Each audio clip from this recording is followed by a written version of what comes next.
Emotional healing and anxiety, right? All of us are going through this emotional upheaval with the COVID. We are all feeling anxious, and how do we heal ourselves emotionally? That's the topic. We are going to talk with a naturopathic doctor who is a mental health expert, Dr. Nicole. So hang on for 1 second while I get her here.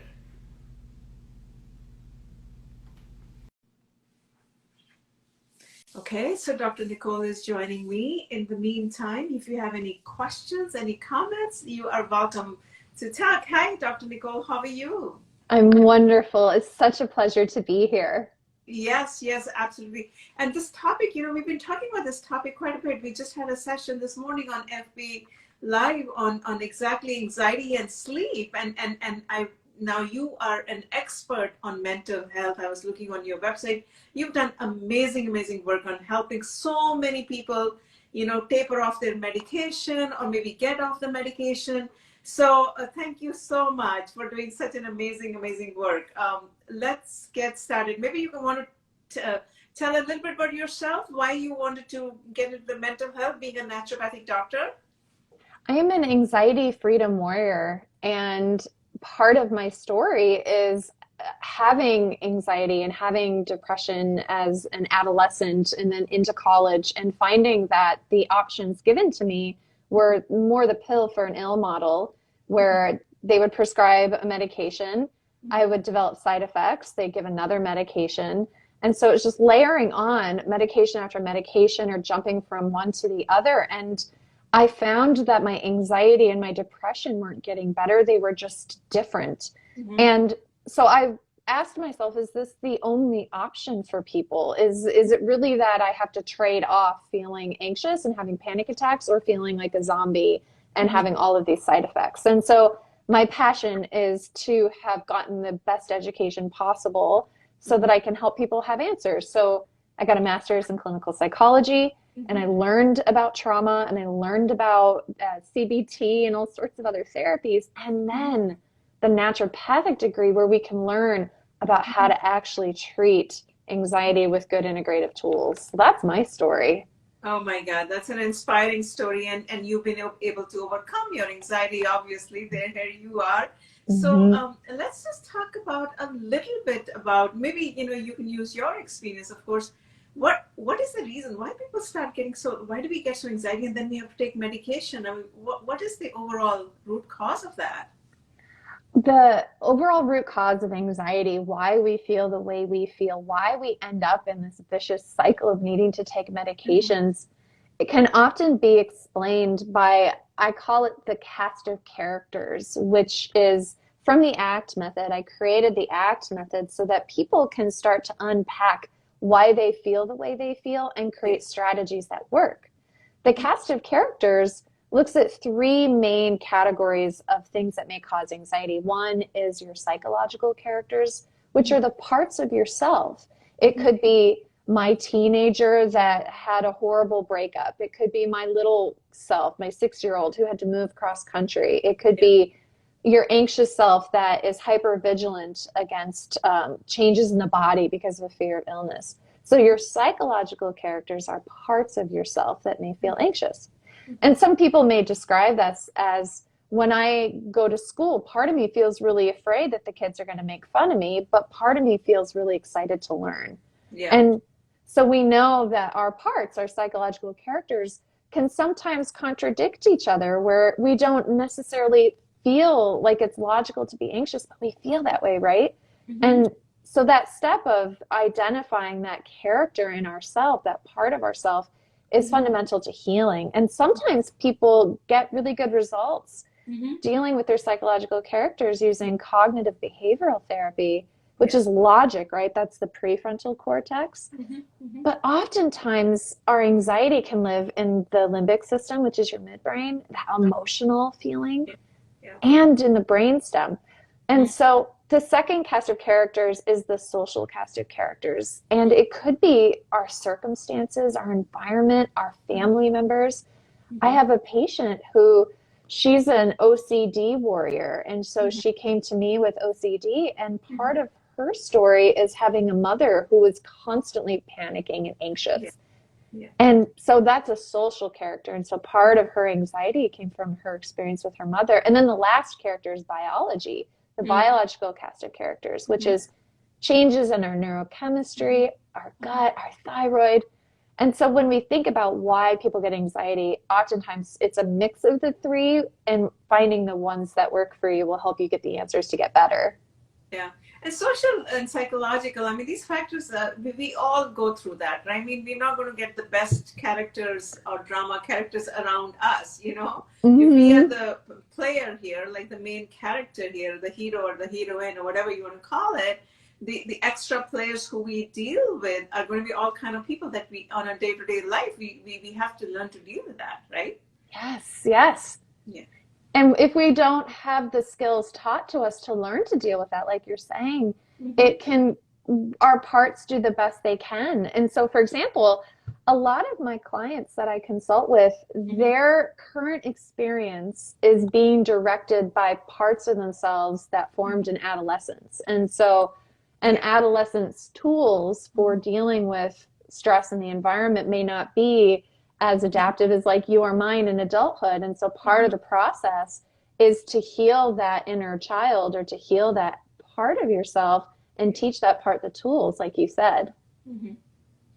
Okay, so let's go to the healing part of it, the emotional healing. So maybe, how did you taper off your medication, you know, right? Because you said you were taking medication, and then you found naturopathic medicine and naturopathy and clinical psychologists.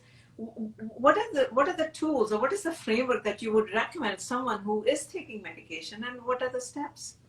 I want to validate your listeners with the medication piece. When I was at rock bottom anxiety, when I hit rock bottom, I hit rock bottom. And so the medications that we're talking about in my story is I was on a high dose antidepressant. I was on Ambien for sleep, which is a controlled substance for sleeping because my insomnia was so bad. I was on benzodiazepines. Like, my doctors gave me this huge protocol of these sedatives to try to just knock out my anxiety and put me to sleep, which was just so debilitating. And to be an integrative expert and then to be taking these prescriptions, it felt like an almost failure. Like, oh my gosh, like, how did this happen to me? Is there something wrong with me that this is where I ended up? And so one thing I want to mention is that sometimes smart pharmacology is useful and valuable. And the thing that we can do together is help you to know that you don't have to put a period at the end of that sentence, that you can get your life back, which is why I love your podcast, your message so much. And so my strategy to getting my life back is I started to do the work on what was my biography, what was my prologue, what was the story that happened that got me to that moment where I was at rock bottom. Because the prologue is all about the root cause, right? So we want to know what our prologue is. And then we want to look at what are the variables. Okay, so what are my past traumas that are making me more susceptible? And so doing that trauma work, that ego state work, and then looking at my biology. So when I looked at my biology, I had gone through medical school. My nervous system was burned out. I was so burned out and so nourishing. Like, I love your name, Nourish Doc. So nourishing the body, healing the body. And then so I outline a lot of these strategies in the ACT method, and the tools for transformation are all about what are the tools that I can use given my unique circumstances. But the key thing is to not cold turkey medications. So many people are like, oh my gosh, medications, I don't want to be on them, and they just try to quit them cold turkey. But the thing we want to do is honor the body, honor the anxiety that's coming up as a signal that says, okay, babe, we need to heal. And working gently and carefully with that body to increase health, stability, and then gently tapering slowly under a physician's direction to get off. And that's what I did. Is I had my own doctor, and we worked on the root cause healing. I took wonderful amino acids and supplements and herbs, and then slowly tapered off my medications. Wow. So now, is there any functional testing that's also involved, you know, when someone is going through anxiety and depression? Yes, it's such a good question. Functional testing for anxiety and depression. Oftentimes, when people go and they see a functional medicine doctor, that well-intended doctor will do what I call spray and pray testing. So they just run thousands of dollars worth of tests and Wow. hope that they catch something. Okay. And so that's why we want to look at the biological cast of characters and say, okay, what is the likelihood that I could have an imbalance in my gut health? A lot of people talk about gut because we know that 95% of our neurotransmitters are made in our microflora. And so there's algorithms that I've created that can help people really narrow that down of, well, I might not need to invest right now in doing gut health testing. Maybe it would be better for me to look at my hormones. So if a woman is menopausal on IVF or PMS or some sort of change, or maybe they just have abnormal menstrual cycles, starting with hormone testing, because hormones can impact our anxiety, is really important. So I really try to individualize it and make sure that people don't have to spend their entire life savings on tests to try to get better. Yeah. So it'll be like you try to get to know the client better, to understand, what the root cause could be potentially, and then say, okay, let's go for this testing versus the entire gamut of functional medicine testing here, right? Yes, exactly. So, so what would you tell the listeners? What should be, how should they, what would be your 3 or 4 things that you like to tell people who are going through these anxiety issues? Or how do they start? Or what are the things that they should really focus on to get to the right path, the right side of the bed, I say? Number 1 is that your anxiety cannot hurt you. Okay. That your anxiety is your body's attempts to give you information on how you can heal more profoundly and more deeply. And so when you have the anxiety, the most powerful gift that you can give yourself and your future self is to be in the anxiety, to be in that space. And the second thing is that whatever changes is changeable. And so when I was having anxiety attacks, it would often start with pulsing in my heart, and then I would get more anxious, and then my skin was on fire, and then I get more anxious, and then I felt restless, like I couldn't hold still. And so it was changeable, right? And so anything that's changeable can change. And so remember, your anxiety won't hurt you. Being in your anxiety is a gift. It will allow transformation. Your anxiety changes. Anything that's changeable, you can change, you can heal. And then number 3 is to know your biography. And so simply starting down by journaling everything that's coming up, your thoughts, your feelings, even if they don't make any sense to you, write it down, get it out. Oftentimes that's a way to get data, like, oh my gosh, I didn't realize that it could be part of this experience. Or it could be a process of purging. It could be healing. And so that would be number 3, is journaling it. And then number 4 is find a clinician that you really trust, who you can create a collaborative relationship with, who is willing to let you drive the car, who honors you, respects you, and then can help you figure out, what are my biological cast of characters? What are my social characters? What in my life and circumstances needs to change? I was in a professional relationship that just wasn't good for me, and that was one of my social characters. And then finding somebody who also can talk with you and talk with your parts and respect you as a complicated person, who part of you feels anxious and part of you doesn't. And so that's number 4. No, I think what you said, writing down our thoughts, and sometimes, we could be ashamed of some of the thoughts that are coming to us. You know what I'm saying? I said, oh, why am I getting this thoughts, a negative thought about an ex-person or something, someone who might have hurt us, and we are like, oh my God, why am I thinking bad? Sometimes it happens, right? I know. I mean, my childhood memories, sometimes something will trigger, and I'll think, oh, that negative thought would come, and why am I thinking bad about that person? So there's an art to what you're saying, right? I like to use the term radical empathy. Okay. Where radical empathy is where we provide ourselves compassion and positive regard, even if the thoughts are ugly, even if the thoughts are hateful, even if the thoughts are really negative, is just noticing, okay, this is how I'm feeling. This is how part of me is feeling. I respect, accept, and I am acknowledging that. Yeah. Mm-hmm. So, yeah, someone has had a comment about like, what if you get frustrated over small things? How do you control that? Mm-hmm. So if you get frustrated over small things, and I think that's a really good question because I could tell you that I deal with that sometimes. And so frustration, I often think of as a threshold. And so Mm-hmm. imagine that we start our day with a great big barrel, and the Mm-hmm. barrel is empty. And as we experience frustrations, as we experience things, whether they make us feel Mm-hmm. condescended on or overwhelmed or at our threshold, like whatever it is, it fills the barrel, right? And so then Mm-hmm. at the point where the barrel is to the point where it's full and it's overflowing and you just feel like, oh, I'm letting it out. You're Mm-hmm. having maybe a little outburst or you just want to quit or you just want to throw something.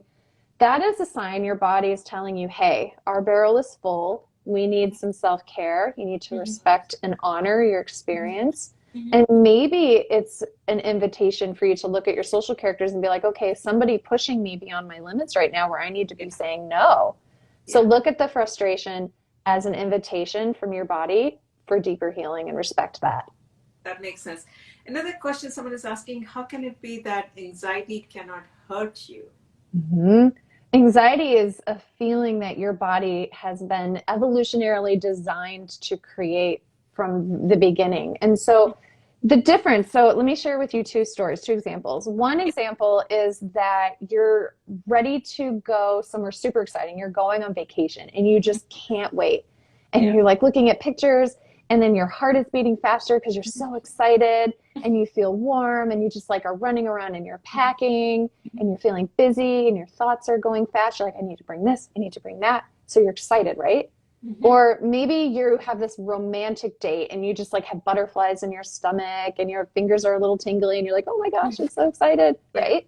Yeah. Those are the same physiological responses that the body produces in anxiety. Your Okay. heart beats faster, your Yeah. temperature rises, your blood volume rises. Mm-hmm. The difference is context. Mm-hmm. It's context. And so all anxiety is Mm-hmm. your body is producing what we call autonomic arousal, which is your heart speeding up, your body temperature's rising, your Mm-hmm. nerves may get tingly, your Mm-hmm. thoughts will race, your breath speeds up. It's just context. So we just look at the data and we Mm-hmm. honor and respect that data. But anxiety is not inherently harmful. Got it. Got it. Yeah. Well, anxiety, if you're going on a vacation, is a good anxiety, right? Mm-hmm. You know, Mm-hmm. because we feel anxious, when someone like on an exam or something else, and they say, "Oh my Mm-hmm. God, this is so great," Mm-hmm. and that's the anxiety that's happening, right? The birthdays and all kind of dinners and what have you. Yeah. Exactly. Yeah. Mm-hmm. Yeah. This makes sense. Any other comments and feedback before we wrap up? One of the questions that we had brainstormed about together is why is emotional healing important? Yes, please. Yes. And what I love about that is it's important not only for you, the listener, it's not only important for me in my own journey, Mm-hmm. but every being deserves life. You deserve respect. You deserve to feel like yourself. And you make a difference Yeah. in this world on the greater spectrum. So when we think about the green belt in Africa, so there's desert that was forming, and then they started planting trees one at a time, one tree. And what we're finding is that it's changing the entire ecosystem in that part Mm-hmm. of Africa. We have animals that are getting life. We have birds. We have water now. We see that the people there are getting life back. And so one tree at a time made an entire difference on the Mm-hmm. ecosystem of a continent. Yes. And so healing is important not just for you, but for your family, for your society, for your social cast of characters. So you can make a bigger difference in how you're contributing to the world. Yeah, and you can see, like, we hear all these terrible news of mass shooting this morning, right, in Orange County.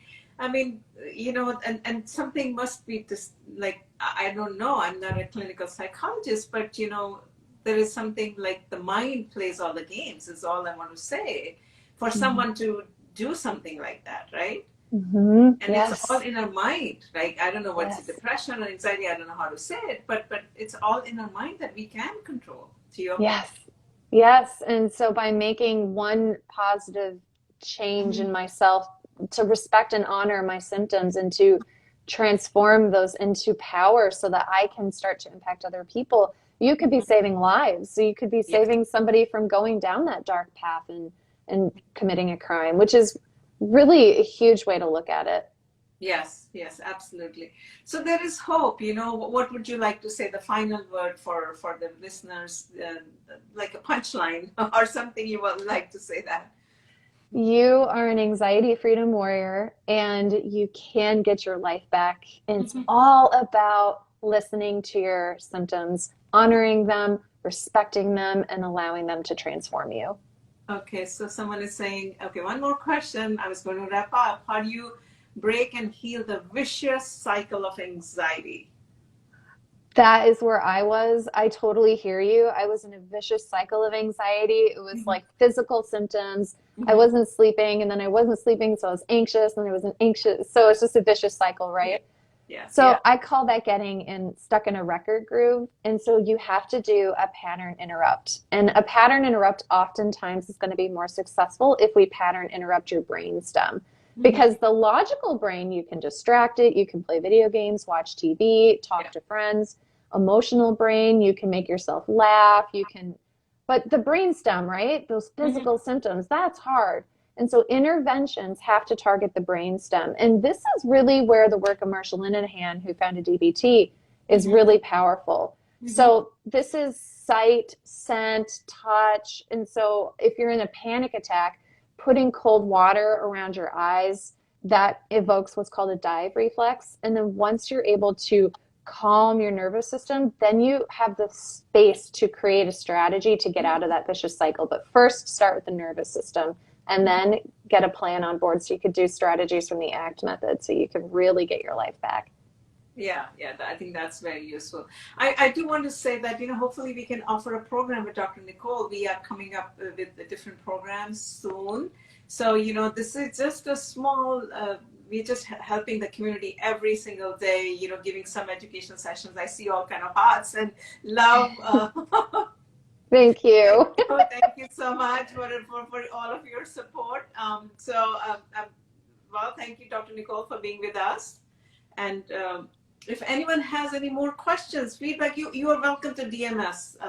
And like I said, we are coming up with more involved programs, which we will share with all of you. It's such an honor. Thank you for the work that you're doing. I admire and respect and love your channel. And so thank you for this opportunity to spread the word of anxiety hope. Absolutely. And we just cannot do it without your support. I have to say that. So we just want to help advocate natural medicine, natural therapies to the community, to the world, so that, there is hope. And we're not propagating medication is bad. All we are saying is preventive medicine, right? And take care of yourself. So that's all we are trying to say here. With that, thank you so much, Dr. Nicole, for being with us. Thank you all the viewers for supporting us every single day. Bye-bye. Thank you. Bye.